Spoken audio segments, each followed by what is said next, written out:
Hey, it's your buddy Peace and Harmony with you here today. Focusing in on a topic that I get asked quite frequently, and that is twofold. The first is, how can a narcissist be so cruel? How can somebody be so cruel to another, so inhuman, so inhumane, and take advantage of others, and really not feel any regret, not feel any remorse, not really own up to what they've done, not really fess up? And, how can they do this in the face of others, in the wake of others hurting? And then they also ask me, what can I expect from a discard? In other words, if we're having issues, if we're on a rocky road, what can I really anticipate? Well, I'd like to address the first question as such. Now, yes, it is unconscionable. It is very difficult to understand. It's very difficult to comprehend why somebody would exploit somebody, take advantage of others, just be so inattentive, so negligent, so passive. If you're dealing with a covert narcissist, someone who can essentially just let you exist in pain in front of their very eyes and not really react, not really respond, not really attend to, when they can vitally see that you are coming to them with issues that you need resolved, that you need to be attended to, and you're kind of like a moral compass. In other words, you're observing and witnessing what is correct and what needs to be brought to the attention. In other words, you're coming to the relationship as a peacemaker, and yet they're not able to comply. They're not able to cooperate. They're not able to comprehend really where you're coming from and make amends and, take what you have to say and really respect what you have to say and really do something productive about it. So it is because of, twofold with this when you're dealing with a narcissist. For one, they have such an inflated sense of self. So really they feel so much better than others. In other words, they have such a superior sense about their existence in the world.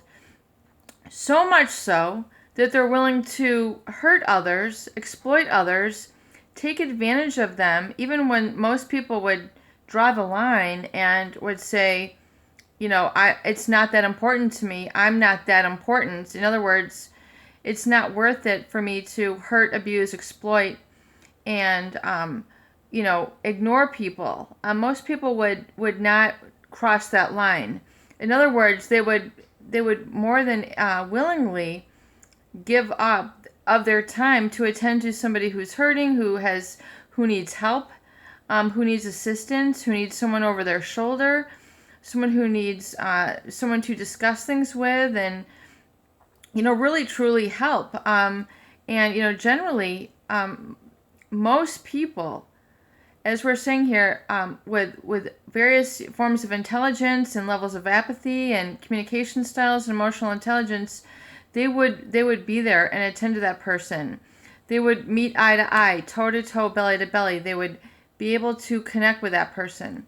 But realize that the narcissist, because of their inflated sense of self, because of their lack of empathy, and those two really qualities coupled together, make for a dangerous concoction. In other words, they are really then able to trample people, their needs, their desires, and really kind of their whole entire viewpoint. They're able to just basically annihilate it and extinguish it from really being important. So they're able to snuff people out because of these characteristics. So to them, it's just how they operate.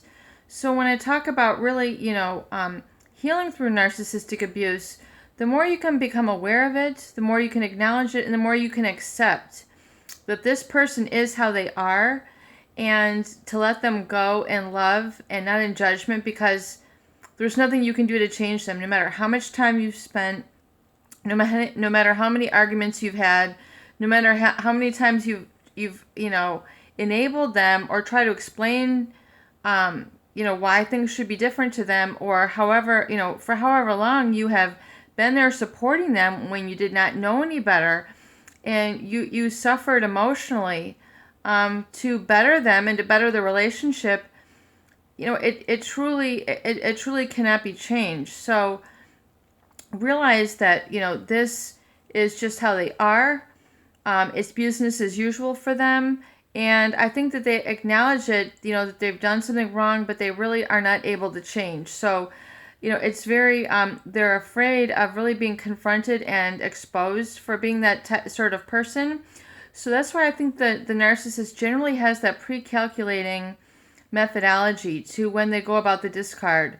They can pretty much see, they have a sort of heightened sense of when people are figuring them out, or when they're able to ask too much. In other words, when people are, asking for them too much of a commitment, or they're starting to bring certain things up that they need to have, accountable. A true narcissist is not really able to change, and so they're able to kind of see where, they're going to be able to draw a line in the sand, or realize that they're not able to fulfill others, and they'll express it, of course, as their disappointment. Well, I'm disappointed in you. When in essence, you've been the one who has been giving to them all a while. So, you're the one who has been giving the affection, holding a lot of the emotional glue to the relationship, yet they are the ones to blame shift and put the blame onto you, and it's basically ascertaining that, it's because of, you're a disappointment, or you're not able to satisfy their needs, or live up to their perfectionist standards, or all the different situations that they will develop in their mind why things can't work out, or they're cheating, or they're seeking other supply. And it's usually done in a very, I would say almost lackadaisical, unemotional manner. In other words, they might realize that they're splitting ways, but they're more grieving the loss of supply. In other words, they generally, I think, know that they're either a little bit committophobic, or they just really can't be there for people on certain levels, that they have so many selfish pursuits that don't involve really other people. They have a lot of pursuits that are meant really just to self-flagellate, or, further themselves, their own status, their selfish needs, and something that they are driven in an insatiable manner to fulfill. So an insatiable manner, like the way Sam Vadkin says, so it's kind of like an alcoholic. So just like an alcoholic will do crazy and bizarre things to seek their supply, which is alcohol, likewise the same is exhibited by a narcissist. A malignant narcissist, especially someone who is so power hungry, is so control hungry, that they, really cannot tolerate it when someone else is kind of edging in on their position. I mean, and it really truly shouldn't be a threat for them to have, this other person or this other situation, or, this person behaving in a certain way. In other words, it's not a true threat, but to a narcissist, it's perceived as a threat, because if it's going to take attention away from them, if it's going to make them seem less than, if it's going to make them seem vulnerable in any way, the narcissist is going to react with rage, crazy making, brainwashing.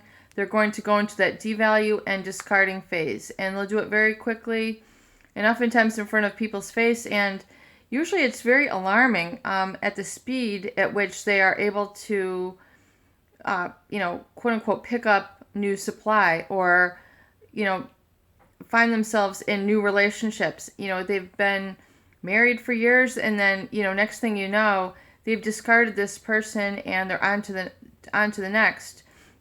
I had encountered someone who I had dealt with, who had been married to a lawyer and raised 5 children, and took care of their big home. Raising five children is quite a feat for anybody. And as a lawyer, he was away quite a bit. A good wage earner, so provided quite a bit. family vacations, family boats, land. I mean, really, a glorious life. But yet, as a narcissist, he really kind of took advantage of the fact that she was always there taking care of the kids. And then, unbeknownst to his wife, he had developed a health condition and later in his life. And when he became sick, he ended up divorcing and remarrying another woman in a matter of, under a year. And I mean, just left this poor woman, destitute, emotionally bankrupt. And, it's just, it's very maniacal, it's pre-calculated, but yet realize that there's people who will really kind of discard their supply in what is really felt as a very cruel manner, but realize that is how the narcissist thinks. So if they are at all feeling it a threat for control or power, or attention is not on them, admiration is not on them, you're going to see either some rage or some devaluing going on. Those are usually the triggers. And then, in some situations, that's when people experience the discard, when they're really feeling like they can't keep that power or that control over that other person. So I hope you're able to identify this and realize that you have not had any shortcomings. You have done more than enough for them in their relationship. You have gone above and beyond the call of any relationship.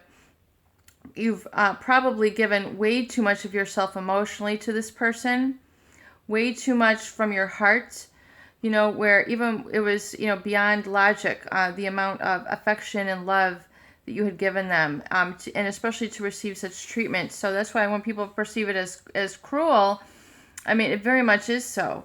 So realize that if you need to comprehend and process this, you do need to, and you're going through this and it's very painful, realize that you do need to let them go. And letting them go is an emotional sort of reaction. It's not a logical thing. It's not, you can't always let them go on a logical level. I mean, usually it's felt on very much an emotional level when you've done the right thing.